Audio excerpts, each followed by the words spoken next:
Action. And now let's turn around and make our way back down the passageway into the minster.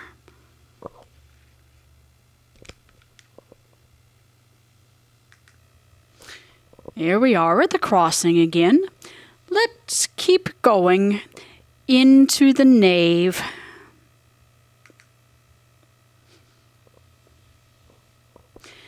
Look down at the floor of the nave.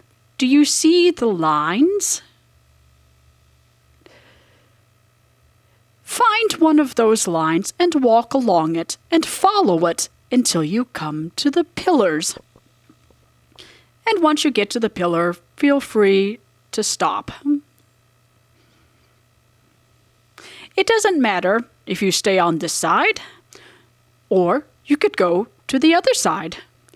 Wherever you would like to stand, just follow one of the lines to the pillar, and then we're going to stop for a while and reflect.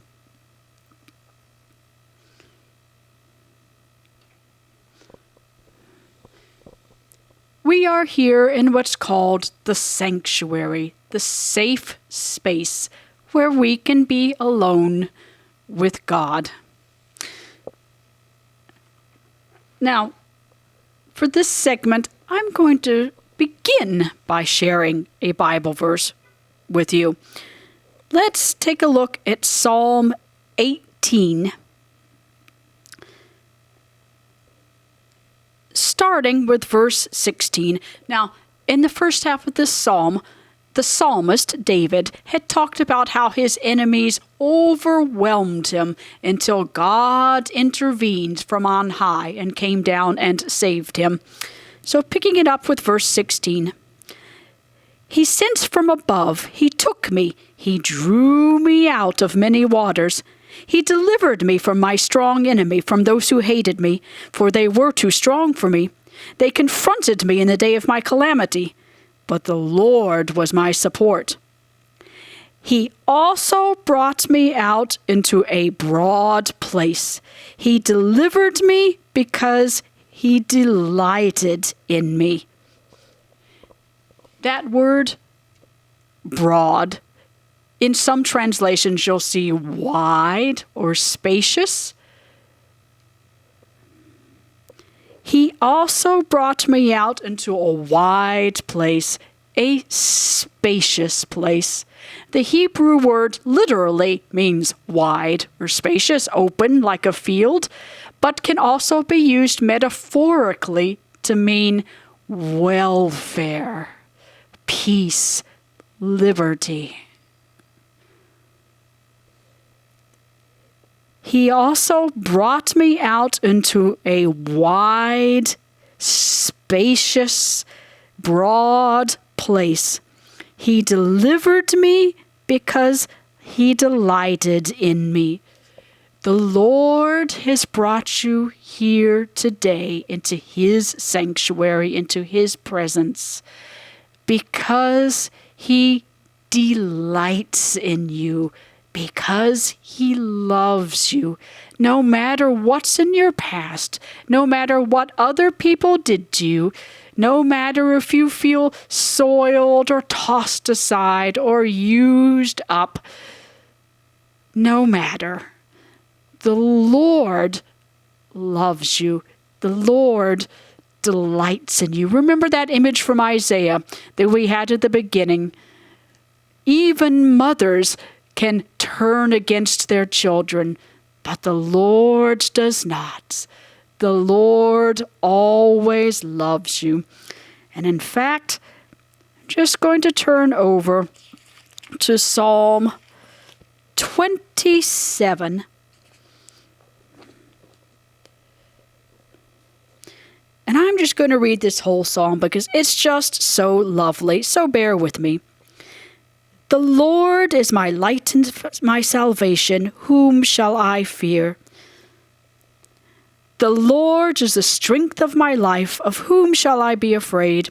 When the wicked came against me to eat up my flesh, my enemies and foes, they stumbled and fell.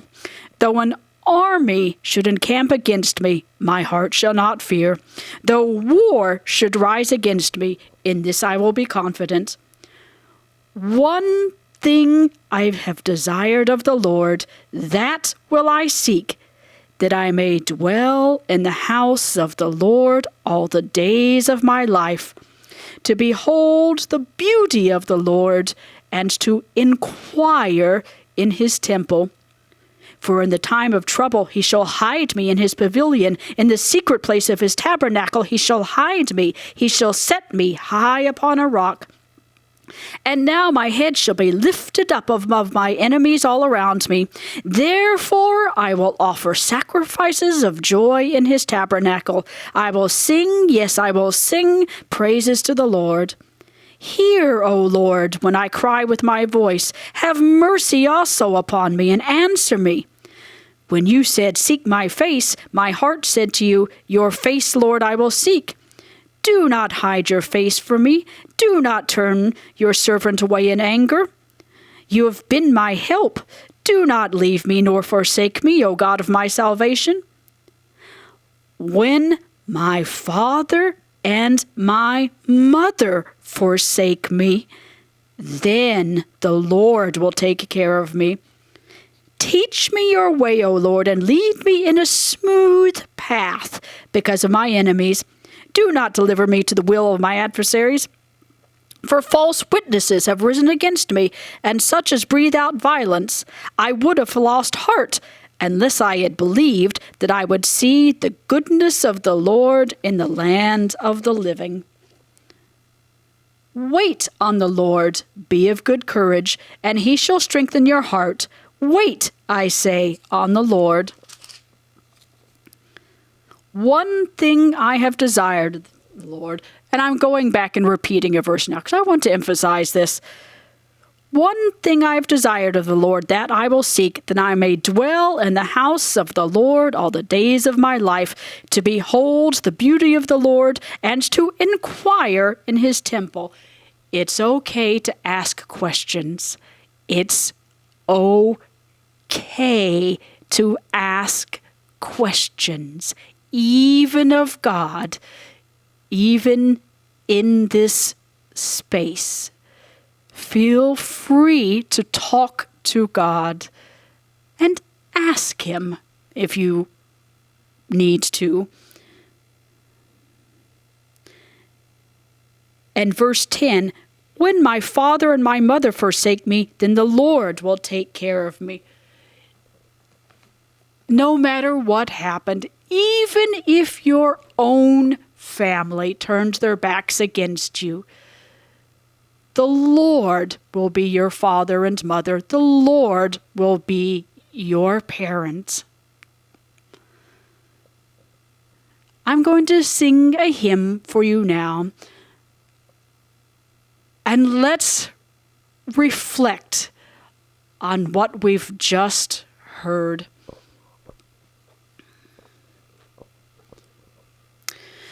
A pilgrim was I and a wandering, in the cold night of sin did I roam. When Jesus the kind shepherd found me, and now I am on my way home. Surely goodness and mercy shall follow me all the days of my life. Surely goodness and mercy shall follow me all the days of my life. He restoreth my soul when I'm weary. He giveth me strength day by day. He leads me beside the still waters. He guards me each step of the way. Surely goodness and mercy shall follow me all the days of my life. Surely goodness and mercy shall follow me all the days of my life. When I walk through the dark, lonesome valley, my Savior will walk with me there, and safely his great hand will lead me to the mansions he's gone to prepare. Surely goodness and mercy shall follow me all the days of my life. Surely goodness and mercy shall follow me all the days of my life. And I shall dwell in the house of the Lord forever, and I shall feast at the table spread for me. Surely goodness and mercy shall follow me all the days of my life. Feel free to sit down at the base of the pillar. Feel free to wrap your arms around the pillar if you want to. Big, strong, sturdy pillars that have stood for over 1,000 years and are not going anywhere. Safe and secure in the Lord's presence. And let us pause to reflect.